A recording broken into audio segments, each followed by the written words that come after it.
Uh, Hello and welcome to Tennis Volley Talk, another episode of Tennis Volley Talk. Hey, this particular episode today, what we are going to do, I'm going to be doing over the phone interview today, and really kind of an interesting thing, very much like the grass courts in Iowa that I was at one time, and kind of in a way, the grass tennis courts of Iowa, also kind of like the Field of Dreams with the baseball field. I have a guy on the phone from Mason, Texas, of all things, and he actually has a red clay tennis court in his backyard, kind of like they build it and you build it and they will come, kind of like that. The tennis players will come. They will play on that if they want to go there. So anyway, his name is Eric Youman. And welcome to my podcast, Eric. How are you doing today? Very good, Brian. I'm enjoying so far. Oh, that's good. So yeah, I mean, the whole thing is with this. I mean, you yeah, actually, you didn't actually grow up in Mason, but where are you actually from anyway? Well, originally I was born in Tulsa, Oklahoma. And when I was about 8 years old, we moved to Houston, Texas, where my father, he was in the oil business related, actually a sort of a researcher, and then I stayed there, and I actually went up to Boulder, Colorado for a while in my 40s, and then I came back to Houston, and then I retired, more or less semi-retired about 12 years ago, and moved up to Mason and found a little place, and I took a look at it and I said, this looks pretty good. I think I can, for some reason, actually, to be honest, I wasn't thinking of a tennis court, but I said, this is 2 acres. I could put a tennis court down here in this little slot here where the trees are and have a little shade. And, a tennis coach wants shade because if you don't know, it's no fun teaching in the sun when you're a fair Irishman. Oh yeah, that's true. so I saw this one spot, and so after a couple of years of thinking about it, I had somebody, I had a guy who could bring in some crushed granite, which is very, it's very easy to get there, and brought in about 20 truckloads in this little valley, and that's 700 yards. And I had a book on building a tennis court that I had kept over 35 years or so, and it just kept. I tried to get rid of it probably a couple of times, but somehow it just kept staying with me. So my idea and all the measurements and everything were in that little book, but it was pretty dog-eared and pretty beat up. But that was the start of it, and then I brought in some clay, about 18 yards, and I spread it myself, which was a bad idea. my back is still feeling after that. And that was 10 years ago. Holy mackerel! So, oh my goodness! But it was a very interesting endeavor. I didn't really study up on it, but I kind of had a feel for. I've been on a lot of clay courts. I've seen a lot of clay courts. So, but laying down the lines wasn't as hard as I thought. It was a little bit of the fencing was easy. I put up some things around it. So sure.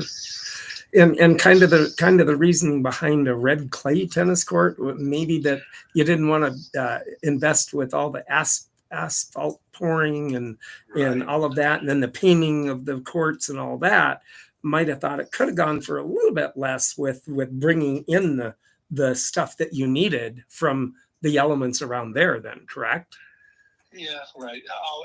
Although I will admit that I had a friend who had a grass court in Georgetown, but he found that he had he had too much water consumption for the central Texas, it was a low rainfall, but we supposed to get about 25 inches a year. But so anyway, I was going to do a grass court at first, and then a friend of mine came and saw the crushed granite down there. He's Dr. Cap is a friend of mine who I traveled to Mexico with on a little satellite circuit when he graduated back in 1981.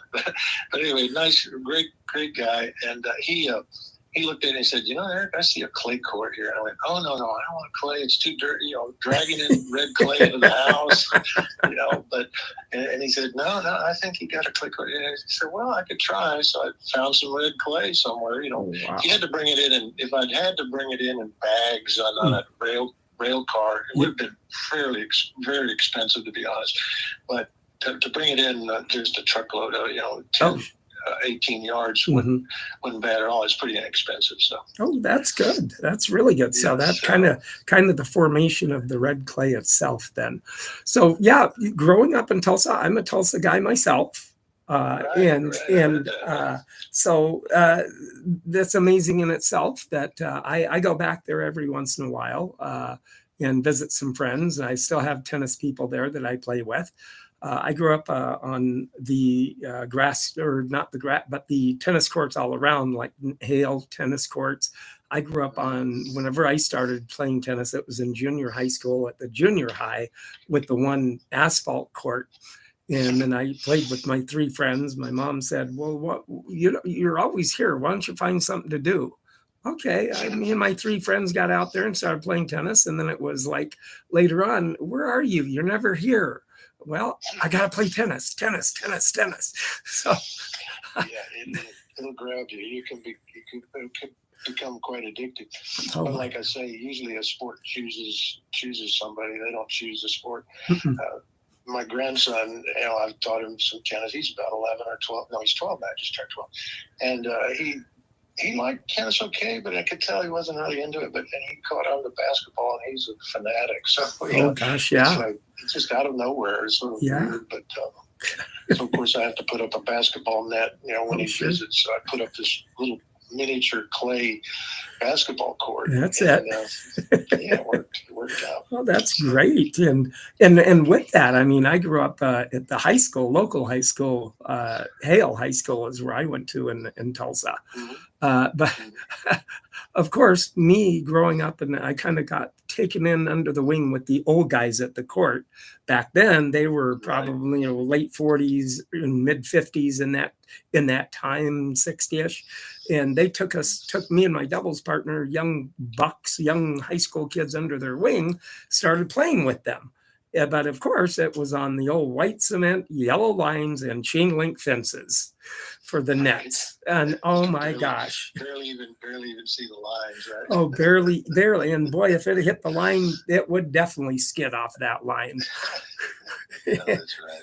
Yeah. That reminds me of when we were in the Mexican tour in '81. Many of the courts in Mexico City, especially, I don't know why, but they built the lines sort of up with cement, and they put the clay in there so it didn't wash away. And the top of the lines were like porcelain, like the top of a. Oh my gosh! Yeah. So you can imagine it's like playing a ball hits like the top of a toilet seat. Oh yeah, it just like, oh my God. It didn't come up at all. It skid so fast that you had to have the racket down there already. You were in trouble. Oh my goodness! Whenever you saw a ball approaching a line, you just hope for the best. Hope for the best. Yeah. Luckily, people don't hit lines as often as you think. I know, that's crazy. It does happen. It does happen every once in a while. Did they do that on purpose or what? I think it was just because they thought it looked better to have the white porcelain on it than just raw cement. But they should have just left it rough cement. I'm sure. That would actually probably would have worked. But I laid down my lines when I first built the court, and that's been almost it's 10 years. And I thought up north you have to change your lines out quite often. These were they're called herringbone plastic lines, but and it's still there. They have a little bit of a slickness, but I was amazed that they stayed there. And then you still. When you do get snow, we did have a couple of rounds of snow, which is very unusual for where I'm in Texas. And you do have to tamp back down the lines a little bit and put the nails back in place. Oh yeah, for sure. Now you got the old the brush and then the line brush then too to smooth it all out and everything. Yeah, I thought, and another thing I was pretty sure of, and everybody sort of said, that sounds like a lot of maintenance. And surprisingly, the way I built this court, it doesn't have a real loose base under it because the crushed granite really packs down well. Oh, good. So I had a little too much clay on it at first. It was trial and error. It started getting a little squishy when it was wet, a little hard to drain. But I figured out the drainage, put less clay on top. And the way I found out about how much, because, it's very hard to find a book on exactly how to build a clay court. I looked online and everything. And so there's the real exact amounts of how you layer it and everything. But it turns out you only want about a 1/4 inch. And I looked it up. There was a trophy being held by Gustavo Kuerten that night. Probably one of his second or third titles. Oh, sure. It had the layering of the clay court in this plexiglass thing, and he tried to hold it up. He wasn't real. I don't think he was real strong physically at that time. He was still pretty young. And he tried to hold it up, and he tried to push it above his head. But anyway, I saw the top layer of clay at Roland Garros was very small. I said, "Oh my gosh, I have too much clay." Oh my gosh, that was crazy that I learned that from that, But anyway, so I figured it out, and it's not that much. I brush it, but I don't really roll it, so I don't need to roll it. Good. And I just brush it, and then I just water it, and it's amazingly low maintenance for a clay court. It's good. Yeah, and here in Minneapolis, we had a group that got together, and actually, there's going to be 4 public green tennis courts for the public here. Green clay. Yeah, green clay. Green hard true. And they're public of all things too. You don't have to go to a club. You just show up and you hit with whoever's going to hit with you. And that makes it wonderful. That's super. It reminds me of the public center that I grew up playing in at Memorial Park in Houston. Okay. And they had 10 clay courts originally, and they had another 8 lake-hold, hard courts. So the 10 courts, though, they had two guys that worked on them, city employees, and they were nice guys. I think one of them drank a little too much, so they hung out. They fixed 2 or 3 courts pretty well. See, they were playable. The rest of them were really sandboxes. Sure. I didn't know what a really good clay court was until later, because I thought, these are pretty dicey. Oh yeah, I'm sure. But everyone, and then back then everybody wanted. Early on in the 50s, people were still playing on clay in the U.S., but it's slowly came to the realization that it's high maintenance. You have to pay people to fix it up, and you do have to water them a lot in a hot climate, of course. And there is a lot of maintenance to a certain degree. But now they have underground watering and everything, although that can pose problems because it's uneven sometimes and things clog up, and you get soft spots and stuff. People have told me, and the guy that just came out to visit, and with his wife. And he said, this is an unbelievably good playing court. It doesn't have any bad bounces hardly. I said, yeah, it's kind of strange because I thought it was going to have more bad bounces. But when you have a real solid base of the crushed granite, it does take a lot of that out. But, so you're always looking for gravel coming up, and then you just kind of rake it out and then put more clay there in that spot. So it's been amazing. I'm really enjoying it. It's easier on your body, of course. Of course. I'm not as young as you might think. Me neither. You and I are pretty close in age. I think so. Yeah. Yeah, but anyway, so it does keep you young. If you have a court in your backyard or front yard, mine's kind of the front yard, but you tend to get out there and walk around it a little bit, and you go like, well, I got to play something today. I got this court. Yeah. Oh yeah. Absolutely. And I've always said that, I think the Gullickson brothers had a court at their house. A lot of good players just always out there. You're experimenting around, and it's hard to experiment on a public court. People are you got only an hour and a half, and you got to move. And you can't put your ball machine out there too easy because the balls are everywhere. And that was my and speaking of the Gullicksons, I had the opportunity to see the Gullickson twins play before I think it was Tom that passed away, or was it Tim? I'd have to think about it. I think it was Tim. He was a coach. He was Sampras's coach. I think it was Tim. And I got the chance to see those guys play whenever I watched in Tulsa.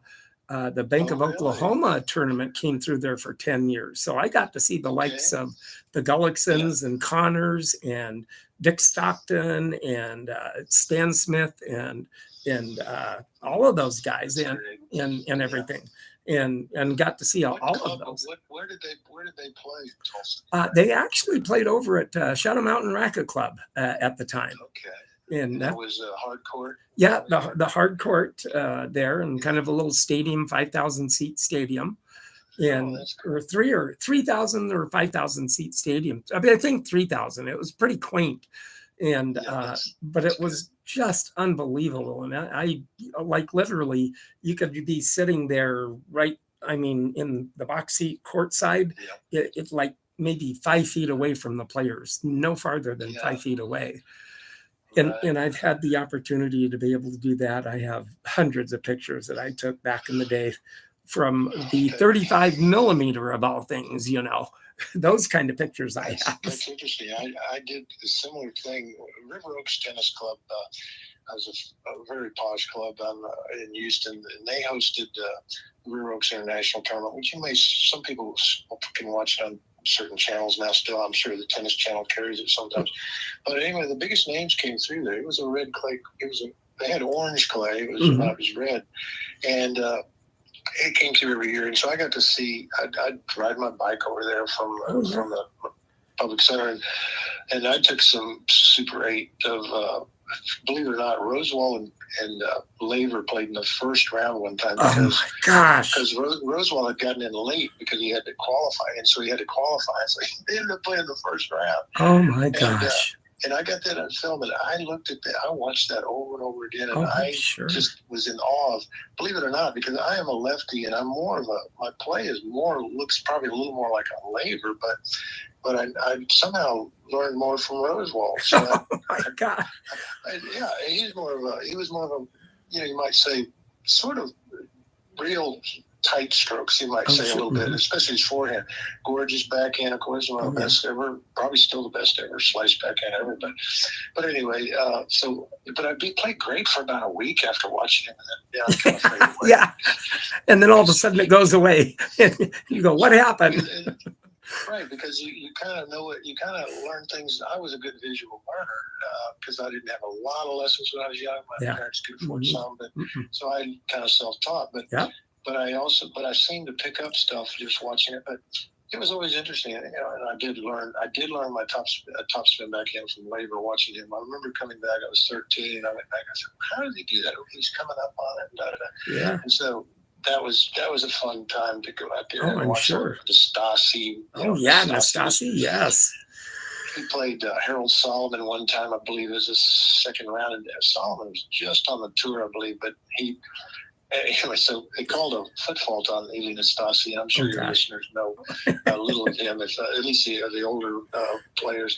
But he was a bad boy of tennis. He was kind of like the Kyrgios of that day, and a wonderfully talented player, as you know. And so anyway, he was a great clay court player. He grew up in of course Romania, so they're all red clay over there. But anyway, so they called him a foot fault on him, and the area was playing Harold Solomon, who didn't have much of a serve at all back then, or maybe ever. But so he lined up. So the next ball he lines up and he crosses his legs and stands at the line, and he proceeds to ace Harold Solomon 4 times in a row with his legs crossed. Oh my gosh! So I mean, that showed the talent of that guy. But that was fun. I got him on film a little bit. Oh my God! And you. Yeah, that was. And you still have the film then. I do. Yeah, there you go. I just saw it the other day, and I bought a projector so I could look at it a little bit, but I'm still working on I transferred some of it to video, but I'd like to put some of it, on my website or whatever. But that'd be great. Hopefully get that on there, because there's very little footage of Laver. Surprisingly, that I can find on YouTube, but that surprises me but there's some long shots. When they're at the Australian, the stands were so far back on all those films they took, and they didn't come on much on the close-ups back then because probably didn't have the equipment. So that's kind of cool. Really? Now you then grew up in Houston then, and that's where you kind of caught your tennis bug then. There. for the most part. For the most part. And so I was a baseball player until I was 11, and Okay. my sister had a good friend whose father was the groundskeeper at Lakeside Tennis Club, which was back by the bayou. It was behind our subdivision. We were way out west, and in the middle of nowhere in suburbia. But there was that connection. So you were allowed to take lessons. Of course, you didn't have to be a member. So I took a few lessons from a pro there at the club, and I just fell in love with it because, number one, I got to hit every other ball once the point started. Right? Yeah.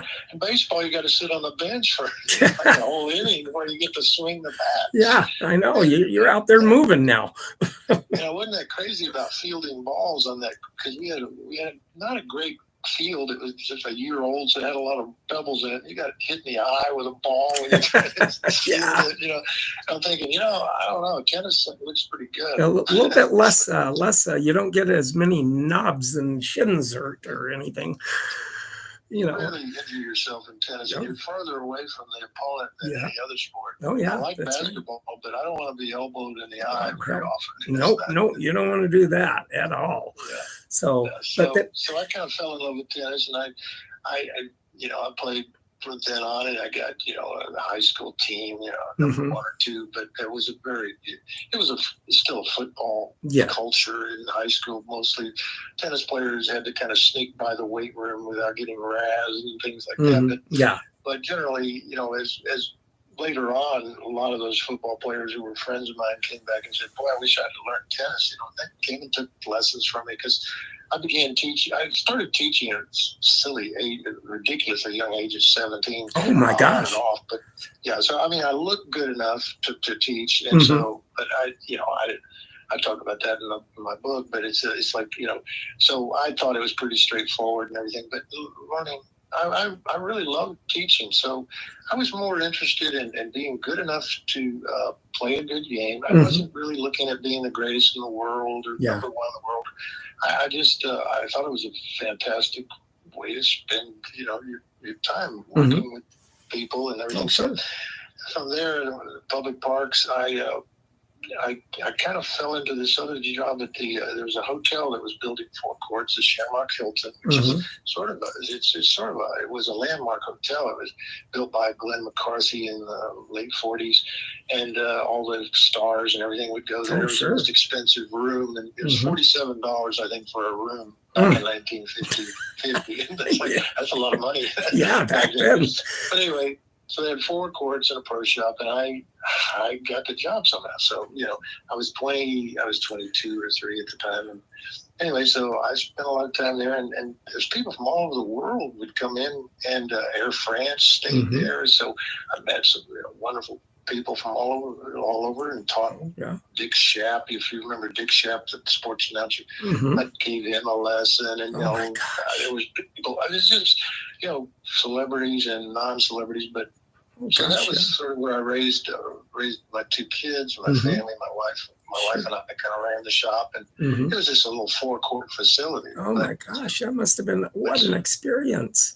Yeah, it was right in the medical center. So at that time, and but interestingly enough, if you know the name George Ritchie, I'm sure, but Cliff Ritchie, his father, George Ritchie, they had when it initially opened, the Shamrock Hilton, there was 2 clay courts there.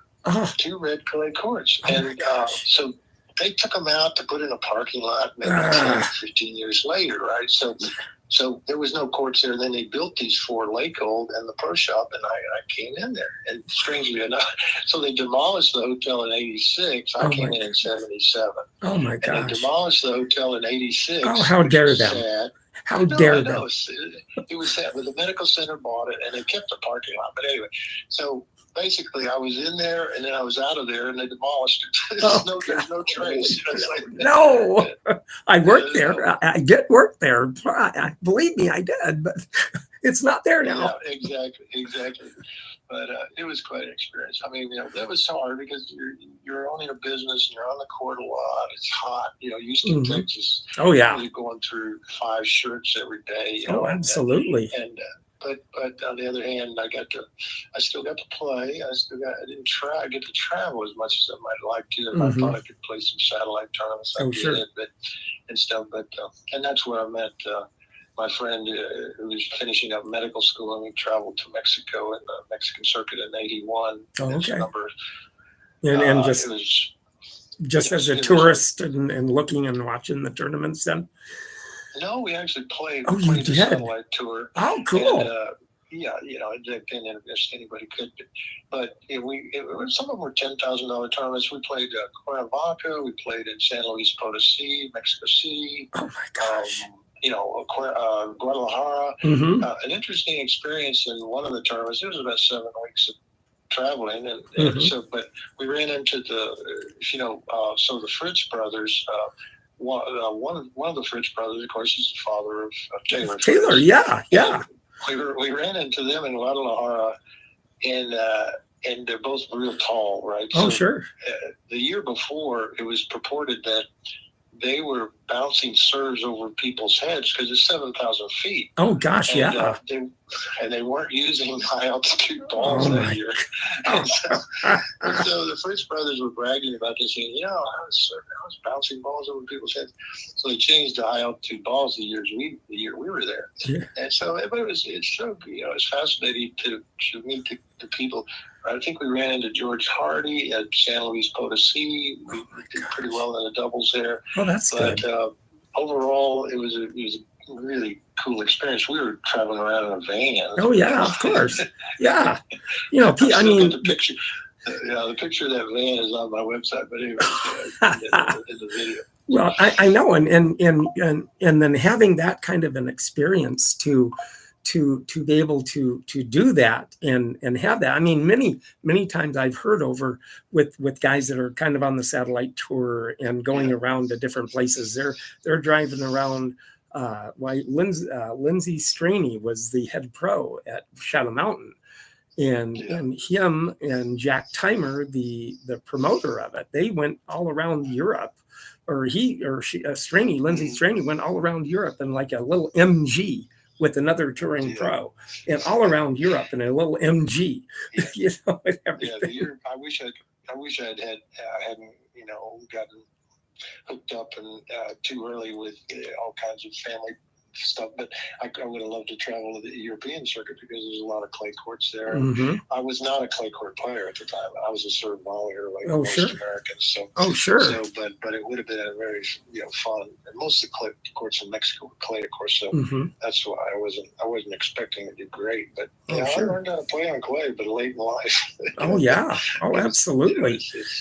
It's great fun. It's like a challenge. It's like kind of another sport, to be honest. I mean, when you get to clay from a hard court serve volleyer, we stayed back for 2 shots, and there's an Australian guy they used to call Chip and Charger. I'm trying to think of his name. That was he coached Halleck, I believe. Okay. Was his name. Anyway, but I was kind of a Chip and Charger, we call it, and just. And get into that net quick. Oh my God! Well, I actually, the point quick. Oh, sure, it does. But I actually had the opportunity to actually interview over the phone Colin Robertson.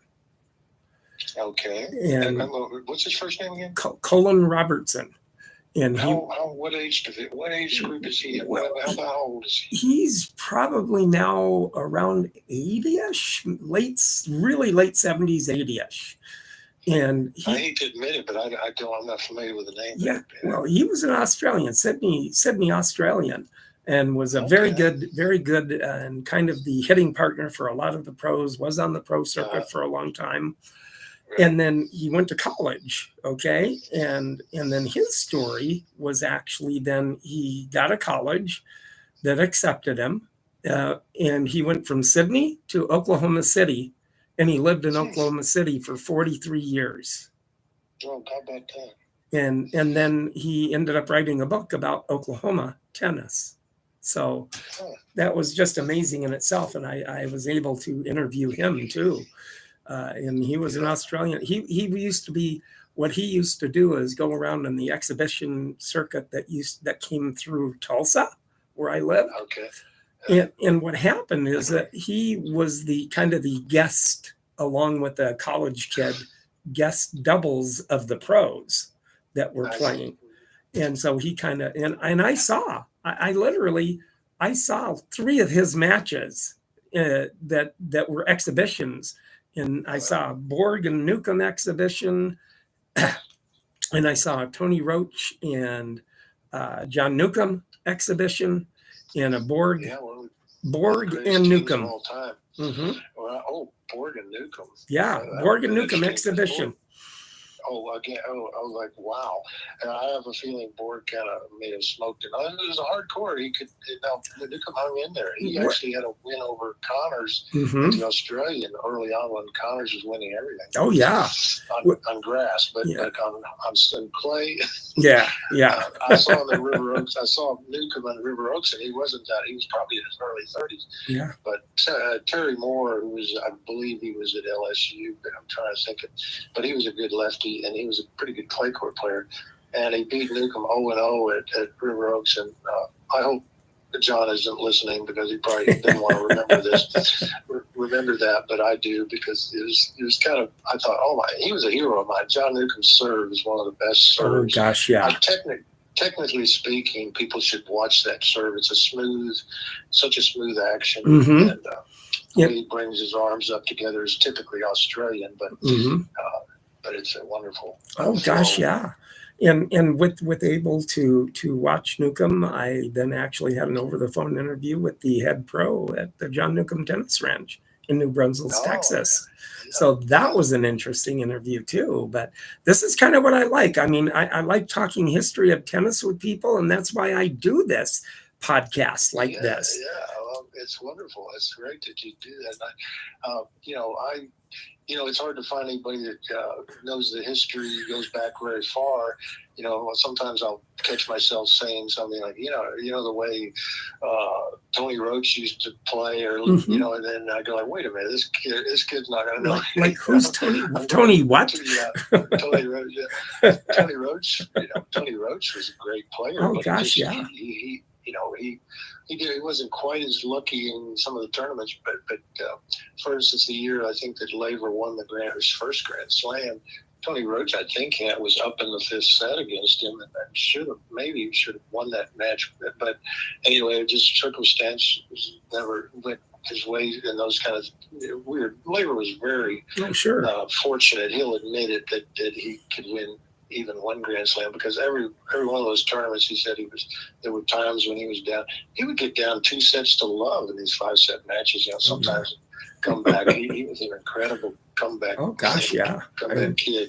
And with everything, I mean, you and I are so close in age that we grew up in that era, and we know. I mean, I go as far back as what you do with Roach and Laver and Newcomb and the Aussie guys and Borg and Vitas Gerulaitis and everything. Oh yeah. Vitas Gerulaitis, he would come to River Oaks, and I happened to be sitting next to him, sort of in one of the boxes. I snuck down. Oh yeah, of course. I wasn't a kid then, but I snuck down into the boxes, and he was in the one next to me, and he was bragging. He was saying, these courts are interesting. You can serve volley on these courts because it's crushed limestone. It's a little different than some clay courts. It's like, so my court plays a lot like that, and you can serve and volley on it, and not, it's not like the player has as much time with a limestone type base. Although mine's crushed granite. Sure. But anyway, but he had the most wonderful volley. I mean, wasn't it though? Coordinated. Yeah. He just followed the ball beautifully with the racket at a parallel to the net. Oh yeah. And it's almost like he couldn't miss. It just seemed like he'd never miss hit a volley. Always crisp. He had little bitty rackets. He was using a Jack Kramer wooden racket. Yeah. He was just such and coming in after kind of he retired, he was becoming such a wonderful tennis analysis he was absolutely wonderful. Mixture of humor, and everybody loved Vitas because he was just an outgoing and nice fellow, but also very, very astute. Oh, yeah. And he had one of the most funniest quips after he finally won a match against Jimmy Connors. I think it was his 18th time he played him. He'd lost 17 in a row to him. And he said at the press conference, he says, nobody I mean, nobody beats Venus Carolitis 18 times in a row. And so, I mean, that's the kind of, on the cuff humor, off the cuff humor he came up with. Oh my gosh, yes. That is just totally amazing in itself with that. And to be able to have those experiences with that. I mean, I actually had the experience of seeing an exhibition with Vitas and Ili Nastasi. And that had to be funny. Oh, it was great. It was unbelievable. And then plus the guest celebrities was Vince Van Patten. Oh, wow. And there you go. And Dean Dean Martin's son. Yeah, I remember when those two were on the tour, and it's funny, Van Patten, he won the, I believe it was an Asian tournament. I'm thinking it might have been Singapore or somewhere back in and everybody was he had kind of two hands on the forehand sometimes. I don't know. Didn't he have an interesting mix of how he hit the ball? Was very unorthodox, but really good athlete. Oh, very good. Very good. That was a good win. And he had a very good winning percentage against a lot of the pros too. For a while there, I think a year or two, he was in the mix. Oh yeah, he was. So I've had the opportunity to do that and have pictures of those guys too. Actually, then right after the Battle of the Sexes with Bobby Riggs and Billie Jean King, they have the World Team Tennis, and it came through Tulsa. I have a picture of Bobby Riggs that was there at that World Team Tennis event. And he's still wearing his sugar daddy shirt, and he's looking right at my camera. Oh, black and white picture of Bobby Riggs looking right at me. I have some stories about Bobby Riggs' son, Larry, but I probably shouldn't do it on air. But I played the tournament that he was running north of Dallas, which was, it was the middle of the winter, and I'll tell the parts that I can tell. But I was in a VW van, and if people know what a VW van, they're not cold weather vehicles, extreme cold weather vehicles. And for some reason, we had a snowfall unexpectedly, and so I'm driving up there, and so we weren't going to be able to play the first day. But there's holes in there where the gas pedal is and the brake pedal and clutch. There's holes in the floor. You have cold air coming up. Yeah. It's freezing air. My feet were so frostbitten by the time I got there. I had to wrap them in towels on the way up there. But anyway, I get up there and we postponed it a day. The first court we had to play indoors. Well, there weren't any indoor courts in the area, so we played in a gymnasium. Oh my gosh! Had the basketball nets still up, and it had a linoleum floor. Oh my gosh! And basketball nets up right on the baseline almost. So when you served, you had to look up and see, am I going to hit that net? Oh yeah! Oh my gosh! This crazy. Of course, this is what the touring pros of the days of Bill Tilden. Oh yeah. Poncho Gonzalez, Kramer Tour. Yeah. They were playing in gymnasiums, and they just rolled with the punches. Yeah. But you were saying about the movie Field of Dreams, and I write a little about that in my book. But when I decided to build the court, I really, I was thinking, if I build it, they will come. And of course, I never, Bill Tilden or Baron von Kram. Yeah. Kram never showed up. But I was waiting, patiently. Oh, sure, patiently. But the whole idea of, kind of building something that you say, it's kind of a dream that, of course, that very few people get to realize, and it turns out that it's almost as good as you think it will be, because you just, people do show up and they stop by, and I get interesting people that say, oh, this is great, and they I had a doctor, a guy who actually he's a radiologist, and he lives in Europe half a year, and he stopped by the other day. And said, oh yeah, I played junior tennis in Austin when I was young. And oh my gosh! I'm getting ready for the 65s in Austin. I really need some practice. He was a good hitter, so we got out there and played around, and it's just people coming out. He's coming out of the woodwork. Absolutely. So it's kind of cool in that sense. And kind of the commemoration that on the lineage of like Wimbledon or French Open now. They're over in Madrid. They just finished Barcelona with the men's, and the women's it was in Stuttgart, and stuff. Yeah. And Right. and of all things, Holger Rune beats Carlos Alcaraz. Oh, whoa! I did not even. I'm sorry, I've been busy. Yeah. I did not even know that. Oh, I was going to look at that on YouTube. So he beat him. Wow. Yeah, he beat in Barcelona. He beat him 7-6 in the first set, 8-6 in the tiebreaker, and then 6-2. And he just took care of him. And Holger Rune's been coming on. Yeah, he has. He's played real well in that. I think he won the previous tournament. What was that? But anyway, he's a tough character. I mean, he's high strung. I'll tell you. Oh, yeah, he is. But he did real well out of the box a couple of years ago, and then I think he runs in with what a lot of kids do when they get to the big league. Everybody's good. Mm-hmm. Oh yeah, everybody is. He did win that. It was an indoor tournament. Indoor tournaments indoor play, as you may know, is a little different. I've lost to people in indoors that I've beaten people indoors that I shouldn't beat, and I've lost to people I shouldn't lose to in indoors, because some people don't like the movement of there's any wind or anything. They play extremely well, but if you take them outdoors with a little movement of the ball and the wind, they don't play as well. Oh yeah. Well, I'm originally from Oklahoma. It's windy anyway, so you learn to play in the wind. Oh, for sure. Not to mention, you might fall through a crack if you're playing on an outdoor clay court. How dry it is. I remember our backyard. My dad built a pool in our backyard in Tulsa. And it was an above ground pool, and he put a big plate of glass in the front so we could see if anyone was drowning. Oh, sure. But the backyard was like full of cracks. I mean, it was like inch or two. And I said, "What the heck?" I knew it was dry enough to all of that. Yeah. Oh my gosh. Yeah. It can get there. But it's kind of like northern Texas. Northern Texas has the worst weather in Texas. It has the coldest weather and has the hottest weather. Okay, one extreme or the other, right? Yeah.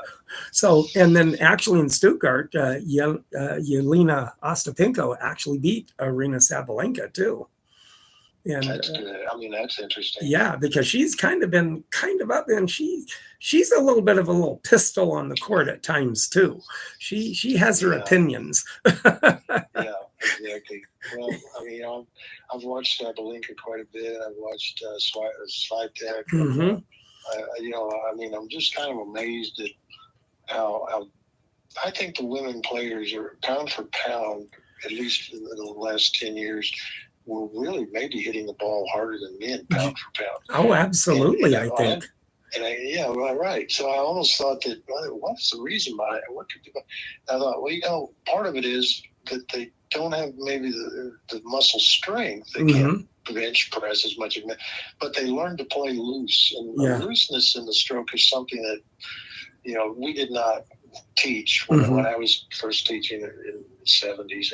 We taught pretty firm wrist, firm, everything in place, and don't get too wavy with the racket. Although there were a few players, Laver had a little wave in his wrist, although it didn't contribute to the power, and that's why, my kind of journey the last 10 years I write about in my book, The Modern Game of Tennis, is really about understanding how that transformed and allowed the players of today, the modern game, to have control and power. So those two are sort of oxymoron. I mean, there's sort of, you think one, you increase your power, you're going to lose control. That was common knowledge in a way at the time when I was growing up.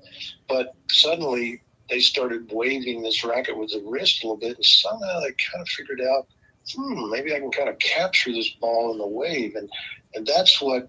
I don't think even coaches in the last 5 years, I haven't seen anything on it where anybody has thought, okay, it's partly a control mechanism. Most people just think the added wrist action is adding to the power, which it does.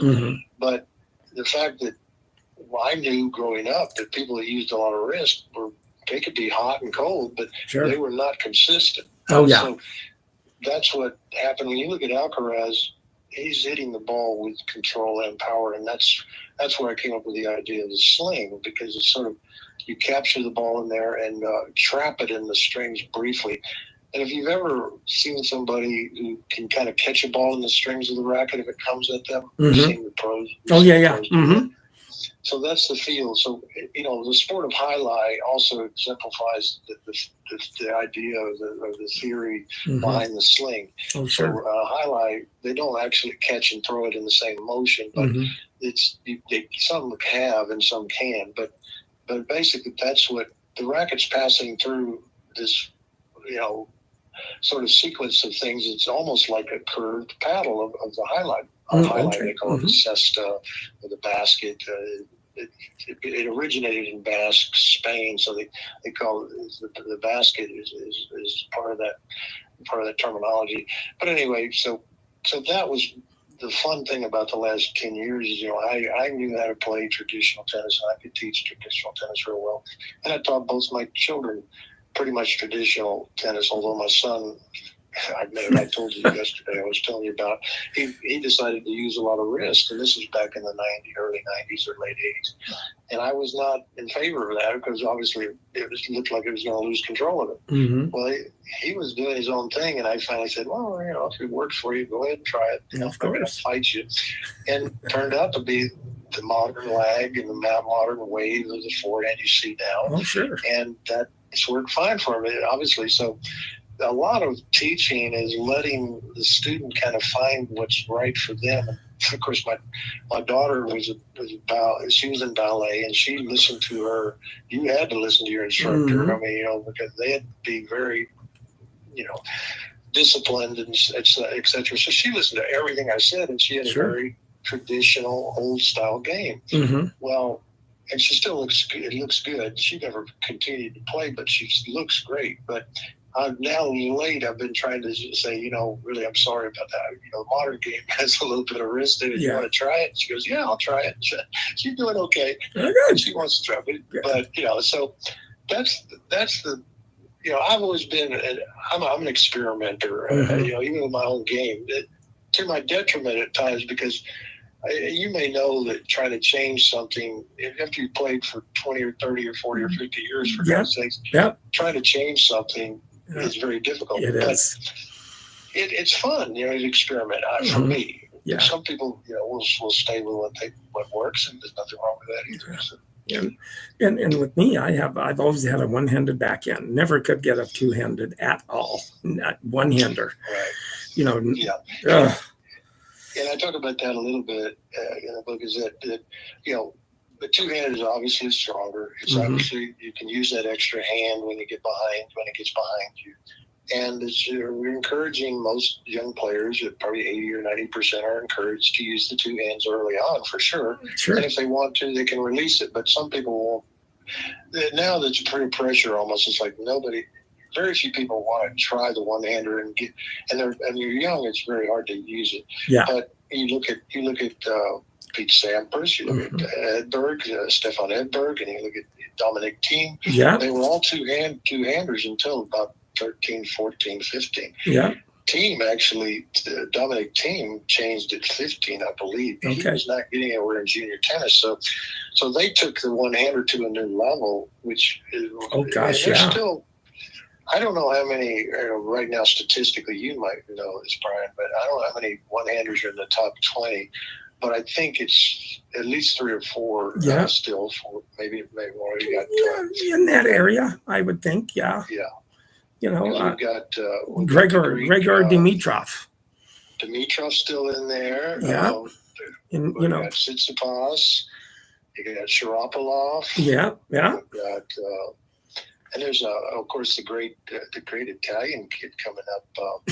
And is it Mattini? I'm trying to remember his last name. Exactly. Berrettini? Not Berrettini. He's two-handed. Oh, that's right. There's a one-hander out. Is a wonderful game. And it's, I believe it pronounced. Maybe one of your listeners can call in and tell us. I think it's Mattini. But anyway, he's done quite well. He did well against Djokovic in several matches, almost beat him in a couple of matches. And that was couple of years ago. Oh, sure. So, but so I think that the thing is, I try to say is, look, every player has to decide for himself if it feels right. I have our town doctor had played for Baylor, and he has a one-handed backhand. He tried to play with a two-hander. He's young. He's about 55. And I don't think he wouldn't mind me telling this story, I'm sure. But anyway, he was trying to do the two-hander, and his coach, who was a really, really good coach, passed away recently with cancer. But he said, Monty, I don't think that two-hander is not working for you. And he switched to a one-hander, and he has one of the best one-handers I've ever seen. Oh, and wow. Turns out his son picked up the one-hander too, and he's got one of the best one-handers for an amateur I've ever seen. So, I mean, it's like, it's amazing that some people I can't do a two-hander. I try it, I can train to pull it off. It just doesn't feel. I don't see how it doesn't. It doesn't compute. Oh gosh, yeah. My body, So. Oh, I know. And with that, I just encourage that anybody watching and that will see this, I encourage you, go to my YouTube podcast, listen to it. Go if you ever have a chance to go to Mason, Texas, and see a grass or red clay tennis court, and you want to get in the realm in the fight of things of French Open, prior to the French Open, go there, hit on that red clay, that everybody, any tennis players around, there's a red clay tennis court right there in Mason, Texas. Yeah, so I'll be glad to have anybody drop by. and you've kind of inspired me. If I ever get up towards Tulsa again, and I might even just try to make a day trip up there or something, see you. Come on down. I'd love to have you. And thanks for I appreciate you having me. Yeah, and with that, what I do also is, and by the way, Ostapenko beat her 6-4, 6-1, kind of wiped her out in the second set too. Wow. And I actually was at the U.S. Open last year in the Fan Appreciation Week too. And I stayed in Brooklyn in a hostel, and I braved the subway, and I saw Grand Central Station. And then because I did an interview with a gal from Westside Tennis Club, I went to go see Westside Tennis Club in Forest Hills. Oh, wow. And I got to see the stadium. I got to see an event. I had lunch, and I got shown Bud Collins' library that his widow gave Westside Tennis Club. And the history of that, it was just unbelievable. But they have grass courts there too, along with some red clay. But if you play on the grass courts, you gotta play in tennis whites. And for nostalgia reasons, they have white tennis balls that you can play with too. Right. Yeah. Well, I played with you. We both played with them. Oh yeah, yeah. The yellow balls didn't come in until maybe 67, I think. Yeah, something like that. Oh yeah. And then with that, what I end up doing too is I do also with that. Now, the only one other thing that I did kind of research a little bit is that you guys have a major big tennis tournament that comes through there every July from all over the U.S. People come and play in that tournament. In Mason, right? You're talking about Mason, right? Yeah. Yeah, and it's not as big as it was, but at one time there was up to 2,000 people in this little town of 2,000 people, right? Oh, so, a lot of people were camping out in the front yards. Apparently, I wasn't there at that time, but I'd heard about it. There's a if anyone wants to go to the archives, the Sports Illustrated has an article on it. I believe it's 70, 71, 72. They did an article on it, and we actually we set up some courts. They set up some courts in this town square, actually. Wow. So they had about 10 courts around there, but that little town had a lot of ranches, had dirt courts. So there was for a time it was purported that they had more tennis courts per capita than anywhere in the world. Oh, that's amazing. So, yeah, it's kind of a funny statistic. I call it the biggest little tennis town in Texas. Well, of course, of course. But it's interesting. People come out of the woodwork who played on that team. Oh, sure. Come to me, and I've even had somebody recently in the last 2 years, let's say, he said, I want to learn that one-hander because I always liked the one-hander, and I just didn't play with it because I hit okay with it too when I was a kid. And his one-hander is just beautiful now, so he's having fun with that. But sure. I want anyone to think I'm against the two-handed backhand, but I just think that if you don't feel good with it, you can play good tennis with a one-handed sure, backhand. Absolutely. Now, one thing that I do is then what I end up doing. Then once my YouTube drops, I encourage and I transport that over to the podcasters in the radio world. And one thing that I do is also I do encourage them, because what I do is a racket of the day that I bring up of my many, and as if you bring up my podcast of this episode, it'll probably be dropping sometime tomorrow, and then you'll be able to see it. But you'll see a portion of my rackets in the background that I have. Oh, okay. Cool. One of my oldest rackets is March 8th, 1908. So. That's a great one. I mean, I've seen this. I happen to have a 1920s era Dayton steel. Oh, Dayton, yes. It's the first mid-sized steel racket that I ever saw. Oh, yeah. It happens to be strung with metal strings. Yeah, the piano strings. I have one of those too, a black one. Okay. Oh, yeah. Right. I don't know. I guess they weren't that rare, but of course, people, in the town itself, there's some great stories. There's two sisters here that are over 90. One's over 90, at least 98, and then one's over 100. And they both played on the tennis team. Well, one of them was in the finals of the state championships, and she broke her racket. I mean, she literally broke her racket. Oh, the my. Strings. I think she broke her racket. But anyway, whatever the story was. But the rackets were so hard to come by. Nobody really could afford to lend her racket. So she had to default. No. But, my gosh. This is a school where, this is out in the country way back then, and people riding horses to school, of course. So they managed to have a couple of tennis courts there. So tennis runs pretty deep in this little town. That's great. That is great. And actually your cohort that gave me your phone number, Mr. Smith, he's another one that I'll probably give a call to and interview too, because he has a lot of history. Oh, Paul Smith gave you the number. Yeah. That's interesting. I wonder where you got that. That's good. That's good. Yeah, Paul's a good guy. Yeah, well, he's instrumental. Yeah, I kind of tracked it down. I called City Hall first, and then the one gal goes, I think I know who my, but give me your number. I didn't have it on my website. I didn't have it on my website. No, he's pretty industrious. So, I'm glad you got me. Yeah. Oh, I am too. And then what I do is with this, I actually show. Now, what I have here today is an old, probably 1960s, and you can tell that with the late 50s, 60s, right going into the 70s. But they have the little the strings at the bottom of the strings that have the knots and the smooth, there. And so you got to know that that's in around about the 50s, 60s in that era, with this. But so it's those little strings that kept the strings in place, you mean? Yeah. That goes right across, and they have the knots or smooth, and that's how you spun the racket back then. Knots or smooth? What do you want? Oh, that's right. So what this is it's a Regent racket, is what it is.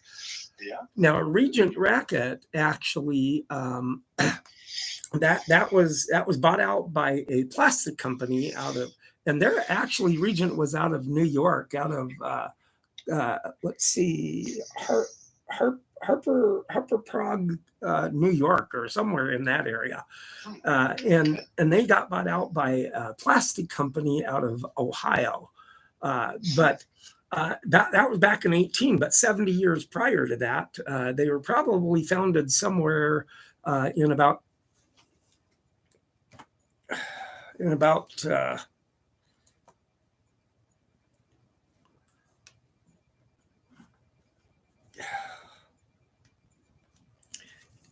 about 1948. Really? And so you don't see a lot of those, but we did see them. Yeah. And we had the basic 5, or something, the Wilson, the Dunlop, the Bancroft, and yeah. Oh, yeah. The tennis shop I worked at, and I learned how to string rackets at this little, public tennis center. And everybody used the Dunlop, a Wilson Kramer. I used the Pro Staff, and then I had a top notch. My first racket was a used top notch Wilson. Sort of like stiff. It was like a Kramer, had a red face on it. I remember when I got a brand new one, I thought, oh my God, strung with gut. I mean, gosh, I didn't want to play with it. I was afraid to hit a ball. Oh, sure. Absolutely. There's nothing like the sound, though, of a ping of a gut strung racket, a wooden racket. And kids today don't appreciate the sound. The sounds that came off a court in a wonderful closed-in court like that, like River Oaks or somewhere. But I'm not saying that they don't appreciate it, but there's so much. I talk about this a little bit in the book. The over-exaggeration of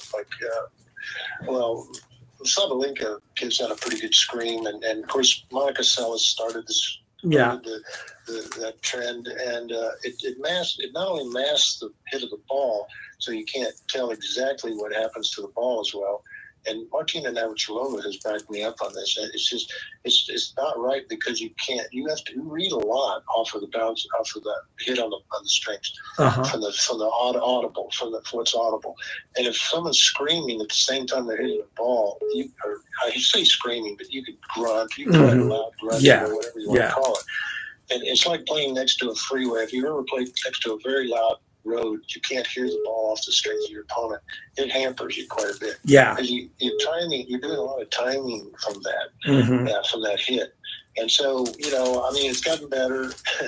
And there's a lot of, Federer was pretty silent. He was kind of a silent assassin. Wasn't he? So, and now a lot of players have kind of keyed off of that. But for a while there, it's got pretty. Oh, crazy. Sure. Now the only thing is that with this racket here, it's kind of a white colored racket. It has a gold lettering on it. It's called the Driver, the Regent Driver.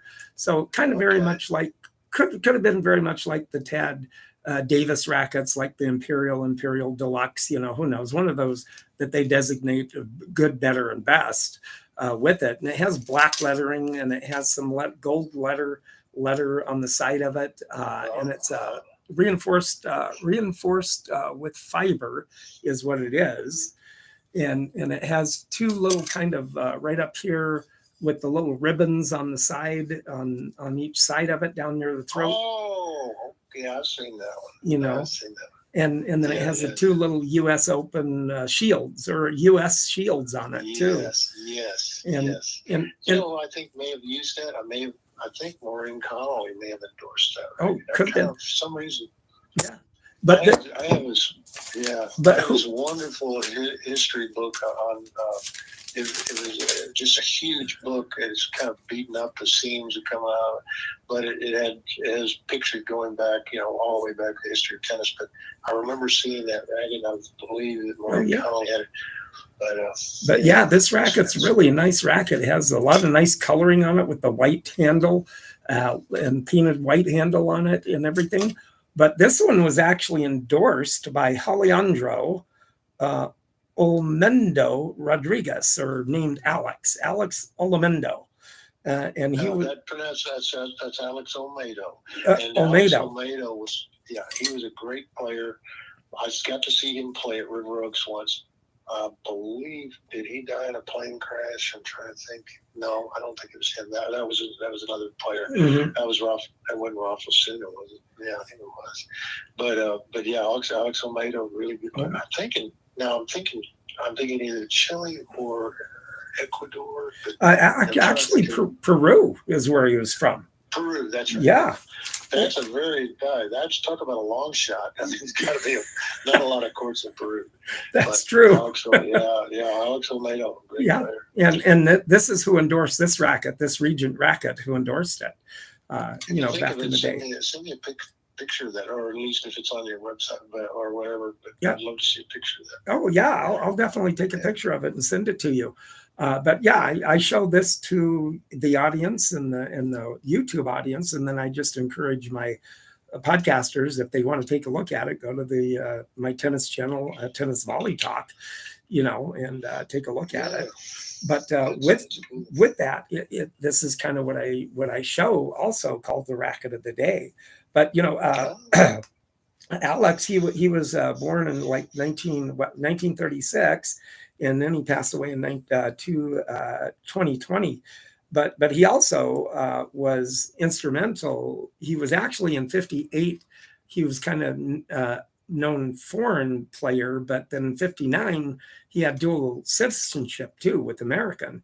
And so in '59 he was responsible for one of the winning of the Davis Cup too, back in '59.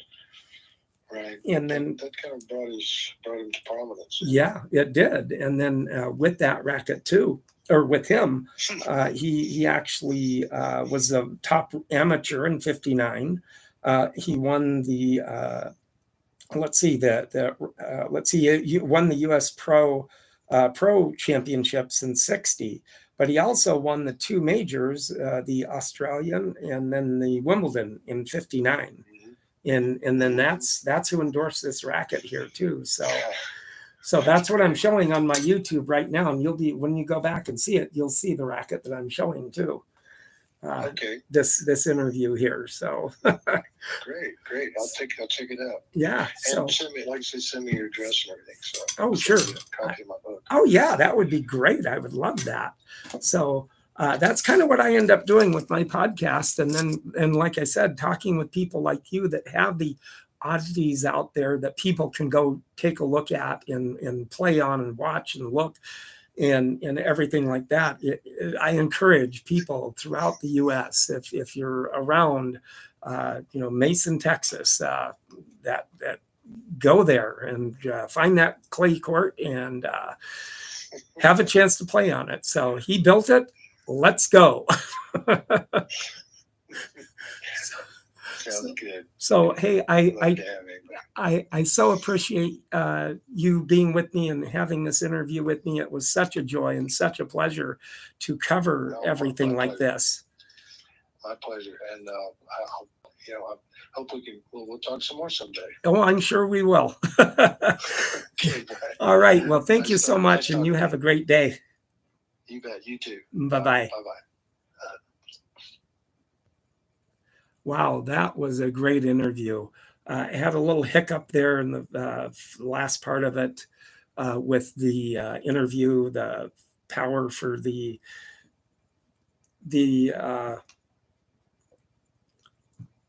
Zoom phone part of it went out, so had to plug it back in. So hopefully you heard a little bit of that through there, but I tried there. And then I got it back, and then that was the last part of the interview. But anybody get out there if you're outside and it's getting warmer out. Yeah, you kind of see me with something on my shoulder. I ended up slipping off of a curb and falling down, and then my left shoulder went torqued behind me, and ended up I broke the bone right there, right below where the shoulder socket ball is. And I broke the bone right there at the very top, clean break all the way through. So that's what happened. And so, yeah, I have to go see the orthopedic, and I'm going to be out for a little bit, unfortunately, right before the summer circuit. That's really kind of not good. But anyway, everybody get out there and play and keep going and start getting out and hitting outside and have a good summer circuit this summer.